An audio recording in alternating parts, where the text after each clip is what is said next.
গাঁজা গাছ কেটে ধ্বংস এবং এই পুরো ঘটনায় ঊনকোটি মাছমারা চা বাগান সংলগ্ন কুলিবস্তি এলাকায় চলে বেচারথল থানা পুলিশের বিশেষ অভিযানে। জানা গেছে ঊনকোটি জেলার অন্তর্গত এই মাছমারা এলাকায় গোপন খবরের ভিত্তিতেই বড়সড় অভিযান চালায় বেচারথল থানার পুলিশ। বেচারথল থানার ওসি মঙ্গেশ বাতুরির নেতৃত্বে থানার অফিসার এবং পুলিশ বাহিনী এবং 15 নম্বর টিএসআর ব্যাটালিয়ন জওয়ানদের নিয়ে এই অভিযান পরিচালিত হয়। বেচারথল থানাধীন মাছমারা চা বাগান সংলগ্ন কুলিবস্তি এলাকায় বনভূমিতে গোপনে গড়ে ওঠা গাঁজা চাষের বিরুদ্ধে অভিযান চালিয়ে পুলিশ মোট 8টি গাঁজা বাগান ধ্বংস করে। অভিযানে আনুমানিক 17,000 গাঁজা গাছ নষ্ট করা হয়েছে বলে জানা গেছে।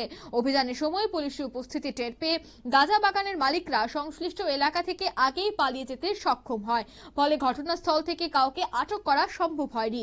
পরবর্তী সময়ে বেচারথল থানার ওসি মঙ্গেশ পাতুরি ঠিক কি জানাচ্ছেন শোনাবো। বেচারথল থানার অফিসার্স এবং স্টাফ 15 ব্যাটালিয়ন টিএসআর পার্সোনাল আমরা গাঁজা বিরোধী অভিযানে নামি। সেই অভিযানে আমরা মাছমারা বস্তি, কৃষ্ণটিলা, লক্ষ্মীপুর, দাসপাড়া প্রভৃতি এরিয়াতে আমরা অভিযান চালাই। এই অভিযানে আনুমানিক 17,000 মেচুর গাঁজা গাছ আমরা ধ্বংস করি। এর আগেও আমরা নেশামুক্ত ত্রিপুরা গঠনের অঙ্গ হিসাবে আমরা সুবলপাড়া, কামদেবছড়া, সুরনালা, রামদুল্লা প্রভৃতি এরিয়াতে অভিযান চালাই।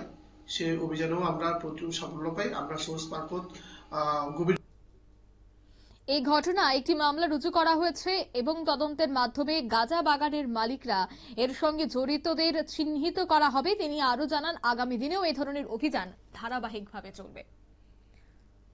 নিয়ে নিচ্ছি ছোট একটি বিজ্ঞাপন বিরতি, সঙ্গে থাকুন।